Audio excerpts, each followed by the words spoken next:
भारत आदिवासी party BAP बाप राजस्थान के इस चुनाव में अगर किसी ने तीसरे मोर्चे के तौर पर सबसे मजबूत भूमिका निभाई है तो भारत आदिवासी पार्टी होती है।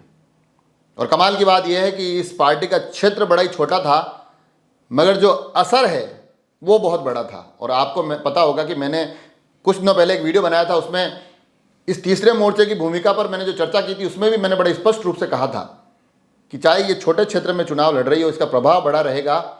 और फिर जो दूसरे अलग अलग दल हैं, फिर चाहे उसमें बसपा हो, उसमें चाहे आरएलपी हो, ये बड़े परिदृश्य में बड़े क्षेत्र में चुनाव लड़ते हैं मगर उनसे भी ज़्यादा प्रभावी भूमिका भारत आदिवासी पार्टी निभाएगी। और कल के परिणामों में ये बातें बिल्कुल स्पष्ट तौर पर सच साबित हुई है, क्योंकि जो परिणाम निकल कर आए हैं उसमें से 3 सीटें तो ये पार्टी जीती है, मगर उसके साथ साथ जो अलग अलग सीटों पर इनके प्रत्याशियों ने वोट प्राप्त किए हैं उनके आंकड़े आप सुनेंगे तो बड़े आश्चर्यचकित हो जाएंगे।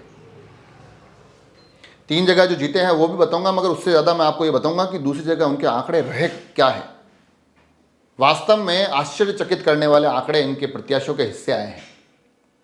और ये जो 3 जीत का आंकड़ा है ये राजस्थान में अन्य के तौर पर सबसे बड़ा आंकड़ा है।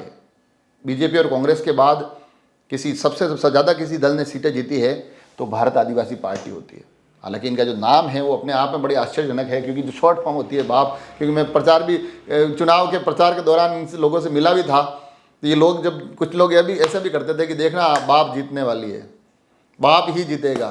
तो मतलब ये डायलॉग भी कुछ सुनने में मिलते थे, मगर वास्तव में इस प्रभावी भूमिका में ये लोग नजर आए हैं। जो 3 सीटें इन्होंने जीती है वहाँ तक पहुँचने की कोशिश कर रहा हूँ। राजकुमार रोत जो इस पार्टी का सबसे बड़ा चेहरा है, पिछली बार भी विधायक थे बीटीपी से, इस बार अलग बैनर के तले उतरे हैं एक बड़े मार्जिन के साथ, 60,000 से भी बड़ी मार्जिन के साथ वो चुनाव जीते हैं 84 से। दूसरा चेहरा जो इसी पार्टी से जीत कर गया उसका नाम होता है उमेश मीणा, वो भी एक अच्छे खासे मार्जिन से जीत कर गए हैं आसपुर से। और तीसरी सीट जो दरियावद है वो इनके हिस्से आई है, वहाँ पर थावरचंद मीणा, भारत आदिवासी पार्टी के थावरचंद मीणा यहाँ से चुनाव जीते हैं। तो ये जो 3 सीटें इनके हिस्से आई है, मगर मेरा आप तक जो आंकड़े पहुँचाने का ये एपिसोड बनाने का उद्देश्य है वो ये है कि जहाँ ये जीते नहीं हैं मगर उनके जो प्रत्याशी चुनाव लड़े हैं वो वोट आप तक पहुँचाना चाहता हूँ, वोटों की संख्या पहुँचाना चाहता हूँ। तो संख्या की शुरुआत कर रहा हूँ मैं उदयपुर ग्रामीण से, जहाँ इनके प्रत्याशी को 25,000 वोट मिले हैं। आप समझ सकते हैं कि 25,000 एक अच्छा खासा आंकड़ा। फिर आपको मैं ले जाना चाहता हूँ दयालाल परमार, जहाँ से जीते हैं खेरवाड़ा। हालांकि दयालाल परमार वहाँ से चुनाव जीते हैं मगर वहाँ बीएपी बाप का जो आंकड़ा रहा है प्रवीण कुमार परमार के लिए 53,000 का आंकड़ा, इतने वोट वो लेकर आए, तीसरे स्थान पर रहे हैं, मगर 53,000 का आंकड़ा आप समझ सकते हैं कि अपने आप में कितना बड़ा ये आंकड़ा है। उसके बाद अगली तरफ चलते हैं झाड़ोल में इस पार्टी के प्रत्याशी को मिले हैं 44,000 वोट, जहां भारतीय जनता पार्टी और कांग्रेस के बीच में हार जीत का अंतर सिर्फ 6,000 वोट का है। वहां इनके पार्टी के प्रत्याशी को 44,000 वोट मिले हैं। ये झाड़ोल की स्थिति है। सलुम्बर में इनको 51,000 वोट मिले हैं। आप समझ सकते हैं कितना एक बड़ा वोट बैंक ये इनके प्रत्याशी लेकर गए, 51,000 सलुम्बर में। उसके बाद सीधा चलते हैं बड़ी सादरी में जो इनके प्रत्याशी थे वो 11,000 वोट लेकर आए हैं। और वहाँ पर कमाल की बात यह है कि जीत का अंतर भी इसके आसपास का ही रहा है।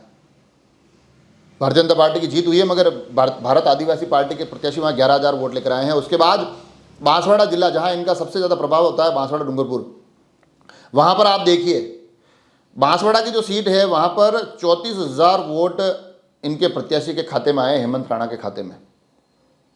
वहाँ पर भी जीत का अंतर मात्र भाजपा और कांग्रेस के बीच का जीत का अंतर मात्र 2,000 वोटों के आसपास का है। वहाँ इस पार्टी के प्रत्याशी ने 34,000-35,000 वोट प्राप्त किए हैं।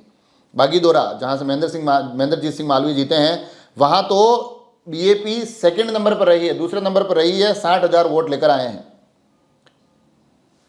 कैलाश चंद्र मीणा गढ़ी से जीते हैं, हालांकि भारतीय जनता पार्टी के लिए, मगर वहां पर मणिलाल गरासिया बीएपी के प्रत्याशी के तौर पर तीसरे स्थान पर रहे, 43,000 वोट वहां उन्होंने प्राप्त किए हैं। घाटोल में पुनः दूसरे स्थान पर यह पार्टी रही है और 84,000 वोट लेकर आए हैं। कांग्रेस वहां विजयी रही है और इन दोनों के बीच का डिफरेंस मात्र 4,000 वोटों का था। तो आप समझ सकते हैं कि कितनी मजबूत स्थिति से इन्होंने चुनाव लड़े हैं। कुशलगढ़ में इनकी पार्टी के प्रत्याशी को 33,000 वोट मिले हैं और वहां बीजेपी और कांग्रेस के बीच का जो हार का डिफरेंस है वो मात्र 10,000 वोटों का है, जहां इनकी पार्टी 33,000 वोट लेकर चली गई है। कुंभलगढ़ का भी जिक्र मैं इसलिए करना चाहता हूं, कुंभलगढ़ से डॉक्टर राम मीणा चुनाव लड़े थे और वहां जो निर्दलीय के रूप में चुनाव कई लोग लड़े थे, उसमें सबसे ज़्यादा वोट राम मीणा लाए और 8,000 वोटों का अच्छा खासा आंकड़ा है। मैंने पहले भी कहा था कि ये चुनावों को प्रभावित करने वाला आंकड़ा रहेगा। हालांकि सुरेंद्र सिंह राठौड़ की जीत का मार्जिन बहुत बड़ा है, मगर 8,800 के आसपास के वोट कम नहीं होते हैं, तो राम मीणा ने यहाँ बड़ी सफलता यहाँ पर भी प्राप्त की है।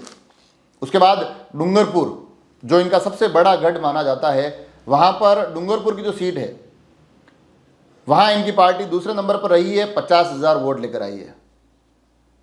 उसके अलावा सागवाड़ा, वहाँ पर भी इनकी पार्टी दूसरे स्थान पर रही है, 63,000 वोट लाई है, मात्र 12,000 के आसपास का हार जीत का डिफरेंस है। उसके बाद प्रतापगढ़ जिले में बात करते हैं, प्रतापगढ़ सीट पर इनके पार्टी के प्रत्याशी तीसरे स्थान पर जरूर रहे हैं, मगर 62,000 वोट लेकर आए हैं।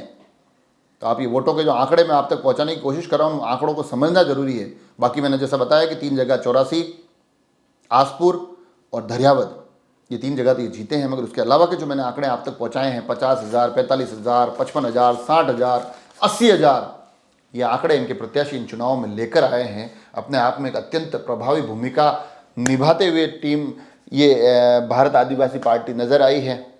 कहीं पर इन्होंने चुनाव अपने लिए जीता है, कहीं चुनाव में दूसरे स्थान पर मजबूत तरीके से लड़ा है, कहीं चुनाव परिणामों को प्रभावित करते दिखाई दिए, कहीं हार और जीत चाहे भाजपा और कांग्रेस के हिस्से आ रही हो, मगर वो हार जीत के पैमाने ये पार्टी तय करती दिखाई दी है। तो जो मैंने एक आकलन और अनुमान आप तक पूर्व में पहुंचाया था कि किस प्रकार से ये पार्टी एक महत्वपूर्ण भूमिका निभाएगी तीसरे मोर्चे के तौर पर, राजस्थान में सबसे बड़ी भूमिका निभाएगी, चाहे इसका असर कुछ जिलों तक सीमित हो।